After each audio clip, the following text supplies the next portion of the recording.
Alright guys, welcome back to another Opera video where we have the translations for the OPOP video that was released earlier tonight. Shout out to Zeta Kai for all of the translations for the OPOP video. I know that he had plenty to translate. Big shout out to him. Thank him in the comment section below of this video, guys. Believe me, there was plenty for him to translate, and yeah, I know he's worn out from it. So give him a big thanks for all of the hard work for translating, because that was a good amount that he had to go through. But yes, now that we have all of the information, we do have everything that we need to know for the 6 Warrior Quest beta and everything else that we are wanting to know from what we have seen in the OPOP video. So that being said, if you guys do enjoy the video, consider liking the video and subscribing for future Opera content. And one thing to know is I really don't promote it too much, but I do have a Discord server. So if you guys want to join my Discord server, that link will be down in the description of this video. So if you want to check it out, want to come hang out with me and everybody else, you are more than welcome to do so. Again, that link will be down in the description of this video. So let's start off with the 6 Warrior Quest beta, which is pretty much the, I guess, like the same thing as something that is similar to what it is in Final Fantasy X. So according to the translations, you can use up to 6 characters to take on the bosses, which is similar to Dimension's End. It is limited event until the proper 6 Warrior Quest comes out, will be a permanent content afterwards. Now, it will be purely high difficulty content. There will be a separate token challenge to go along with it, with a standard 3 character quest. Thankfully, the Gilgamesh token function, where you had to be a freaking whale to properly do the event, has been scrapped. Thank God for that. The red highlighted attacks indicate when the boss is about to initiate a powerful attack. Okay, so that's it. That's cool. That's good to know. You'll be able to check the boss's stats and current buffs on their status screens. Okay, that's different. The threshold abilities can now be seen via the boss's HP bars. Any 3 of the background characters can now be swapped with your current character. The EX gauge also fills while a character is in the sidelines. Oh, okay, cool. I like that. I like what I'm reading so far. Note that you can only swap a character once per turn. Oh, okay. So all right. So okay. So you really have to really make sure that you not really time, but like really like make. Like, if you're gonna switch out a character, you really have to make sure that, like, if that's the character if you're choosing, it better be the right decision on that character. If a character is KO'd, they will be moved away to be swapped with another character. Revive abilities work on dead side characters. HP will be restored, but buffs won't be granted until they are on the field. Huh, interesting. Now, I wonder if, because you know how it is right now in the game where, like, if you revive a character, it doesn't affect your score unless it's like a whole bunch of numerous times, if I'm not mistaken. But I wonder if it's still going to be the same thing with the 6 Warrior Quest, where, like, you know, after like a whole bunch of numerous times, will your score get affected, or will it just not completely be affected at all? So I wonder how that's going to work, like, with these 6 Warrior Quests, if it's going to be the same thing or not. The bosses that were featured during the OPOP video. So the first boss, which was the Dimension Mighty Arm, it will cycle through 2 auras. So the blue aura will have reduced Brave and HP damage taken. Okay, that's different. Well, not really different, because we've had bosses like that in the past that had the ability, not via an aura. Actually, no, I might be wrong on that. But I know that there was one boss that granted itself a buff where it would reduce the amount of HP damage. It was a boss from FF7, and it might have been a boss from other Final Fantasy games. But I know there was definitely a boss like that in FF7 that was like that. But they would grant themselves like a shield that would reduce your HP by a big amount. Was it in an FAOD or Transcendence? It wasn't one of the two. But this one is via a blue aura. If a certain amount of turns is taken, it will reduce Brave and HP damage taken even more. Oh, so this is kind of like a DPS type of race. Well, it could be a DPS race, but it could also be some. It could just be like a race in general too. The red aura continuously deals HP damage. Okay, so you would definitely. I would rather deal with the red aura depending on how much HP damage it is that I'm taking than the blue aura. But you know, the blue aura is kind of like the safer side of it. But like the red aura is like not the safe side, but that just depends on how much HP damage we're actually taking. The other enemy, the Dimension Shift Frame Type BW, whenever it's in the air, it is weak to physical attacks but immune to magical attacks. And when it's on the ground, it is weak to magical attacks but immune to physical attacks. There will be special countdowns, and it will be more difficult than Lufenia Plus. Oh, is this a new difficulty? Okay, well, so this is technically the beta, so it's not like permanent content yet, but this will kind of give us an introduction to potential new difficulty later on. Maybe I'm not too sure, but like, you know, still, I mean, this right here will be like potential refreshing content for us. So, you know, all of these like overpowered characters, weapons, so on and so forth that we got going on, you know, I feel like maybe this could be this whole 6 Warrior Quest beta content could be finally be put to the test, and we get to see like how well they will actually do with this event. So it's going to be interesting. I'm really considering staying up, not only you know to do my polls and whatnot, but to actually like see how this event goes, because I'm really curious to see like how everything is going to go down with this event. Now let's go on to the weapons, and again, shout out to Zeta Kai. Seriously, this man must be tired from the amount of translations that he had to go through through the OPOP video. So again, make sure to thank him in the comment section below. So first off, we're going to talk about Lisa's LD. Now, this does not have any of like, excuse me, this does not have any of like the percentages, the stats, or anything like that. This just has the like the basic of basic. And when it comes to their weapons and whatnot, so you know, this kind of gives us like a somewhat of an idea of like what it may or may not do. So her LD ability, called Way of the Will and Triple Threat, is a party brave heal based on her attack plus an AoE melee brave plus a single target HP attack, and it deals splash damage, and it grants her the buff Way of the Will. It looks like it's a party aura type of thing. Stats up for the party and both attack and defense. Wow, that was a voice crack. Both attack and defense will be enhanced.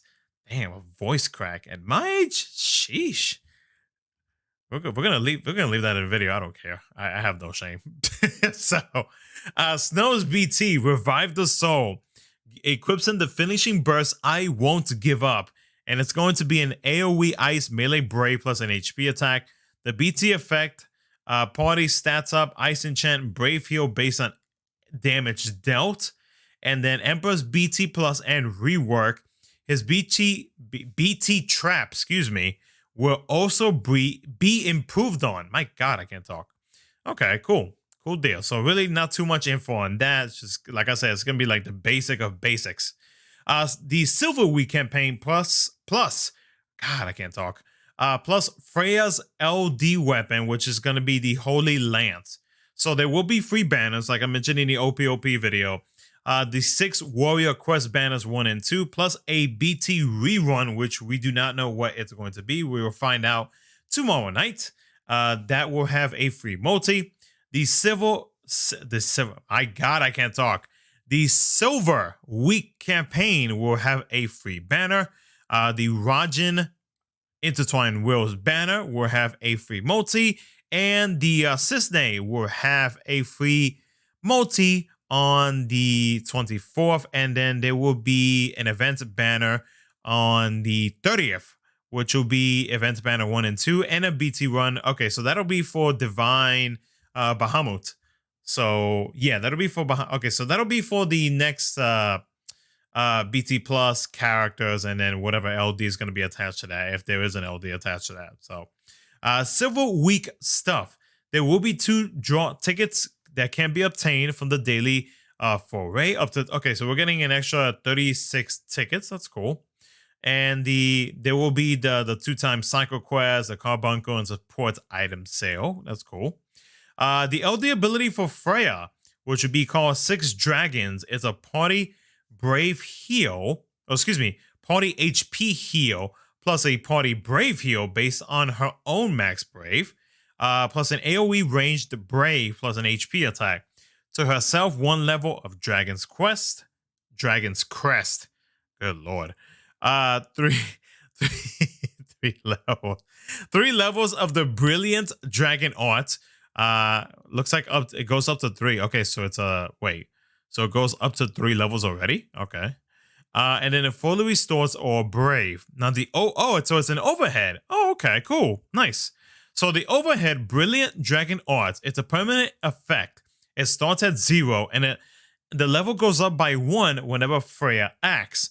And the brave attack becomes Descending Dragon when at 3 levels. The party gets an increase in stats.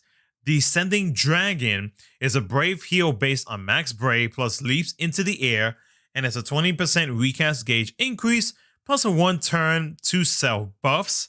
Does not count towards the turn count, low turn rate, and it triggers spear while oh, so she's getting the same thing as Kane. Oh, okay, cool. It triggers an AoE ranged brave plus an HP attack on the next turn. Well, hold on, it might be the same thing as Kane. It's something similar, but might not be exactly the same. Party brave heal based on damage will not launch. Brilliant Dragon Arts level reverts to 0. Spear, AoE ranged brave plus HP attack. Ally brave heal based on damage. Ally HP heal based on damage will not consume brave on launch target. And a Ride Data Spear skin will be available, and a Freya stickers will also be available as well. Cool. Nice. And then finally, we'll end it off with some basic details on Cisne. So with Cisne, her skill 1, Shiden is Sin. Yeah, is Sin. Purple Lightning is a ranged brave plus HP attack and a +1 level to Infernal Wild Throw. Now the buff Infernal Wild Throw level goes up to 3. To self stats up, and it triggers the Shimin Soka after any party member's turn. Okay. Shimin Soka Surrounded is an AoE range brave plus HP attack. Has a plus and plus plus variant with an increased HP dumps at each level, and level goes down by 1 with each follow-up. Which each follow-up. Okay, and it goes. Wait, hold on. Level goes up to 3. Level goes down by 1 with each follow-up. And it triggers the Shimin Soka after party member's turn. Okay. So I wonder if that actually goes up after after Cisne's turn, or I'm a little confused.